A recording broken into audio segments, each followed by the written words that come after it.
96.9. Tendance inquiétante, Pierre, vraiment inquiétante, très inquiétante. J'espère que vous allez rester avec nous autres, là, parce que c'est important ce que je vais vous retracer, donc, qui est dans le Journal de Montréal, entre autres, ce matin. Ça inquiète bien sûr les universités, les professeurs, les directeurs, les commissions scolaires, mais ça doit nous inquiéter, nous aussi, parce que l'éducation, c'est la base de tout. Parce que c'est le futur de nos enfants qui est fragilisé, il n'y a pas de doute.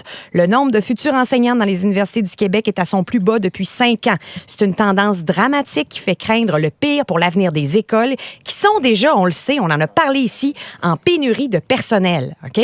Pour remplacer un professeur dans certaines classes, présentement, on va prendre quelqu'un du service de garde. Dans le cas du primaire, on va aller chercher des gens qui n'ont pas nécessairement cette formation-là. On est mal pris. La surveillante, le surveillant. Tout à fait. Par exemple, à l'Université Laval, le baccalauréat en enseignement au secondaire comptait 236 étudiants de moins en 2017 qu'il y a 5 ans. 236 étudiants de moins. Ça, là, c'est plus qu'une école au complet, là. Mais tellement. OK?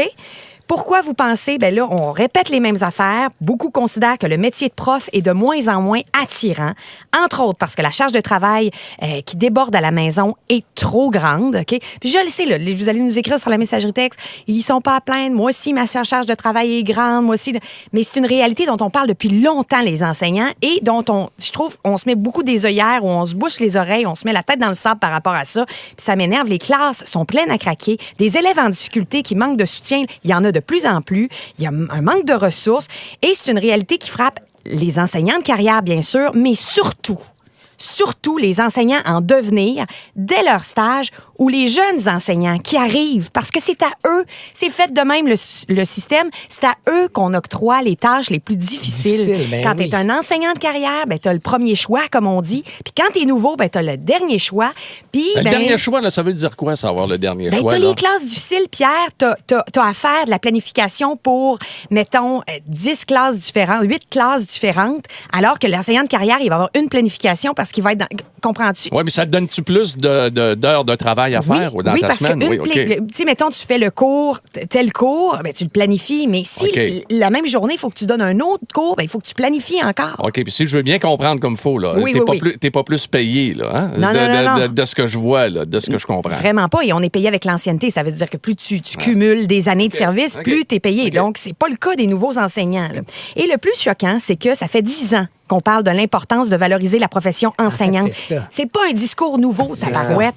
Et c'est pas pris au sérieux du tout. Le manque de ressources, la vétusté de nos écoles aussi, crime, ça fait la manchette à chaque semaine. On va-tu se réveiller?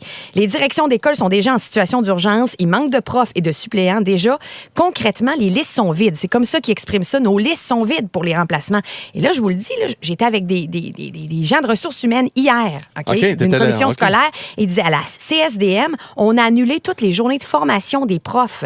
Si c'est pas des formations données pendant les journées pédagogiques, là, ben, on n'en donne plus. C'est fini. Parce qu'il manque de monde. Il n'y a pas de remplaçant? Il n'y a pas de remplaçant pour les profs. Fait que pendant ce temps-là, les profs ne font pas comment on dit, de formation. Du perfectionnement. De l'approfondissement. Ils ont droit à ça. Non, mais Dieu sait que ça en prend du perfectionnement, là, parce que ça va vite aussi. Les jeunes, eux autres, c'est très rapide.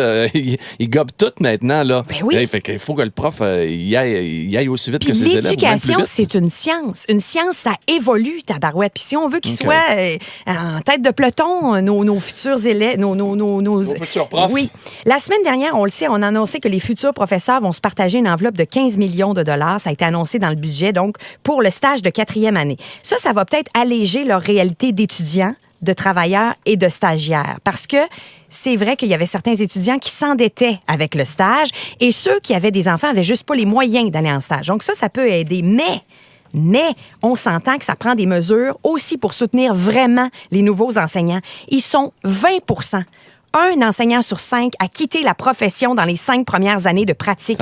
Il y a quelque chose là. Si c'est pas un manque de reconnaissance de la profession, s'il n'y a pas des problèmes au niveau des ressources, je sais pas c'est quoi. Alors, le nouveau budget provincial inclut une hausse de 5 % en éducation par rapport à l'année précédente. 5 %, mais ça va prendre plus que ça pour faire une réelle différence et pour que les conditions de travail s'améliorent. Merci de m'avoir donné du temps d'antenne. Non, c'est bon. Non, mais réveillons-nous. Oui, c'est important la santé, mais pour être en santé, ça passe par l'éducation. C'est la base, esprit. Puis c'est nos enfants, c'est notre futur. En semaine, dès 5h25. 96.9.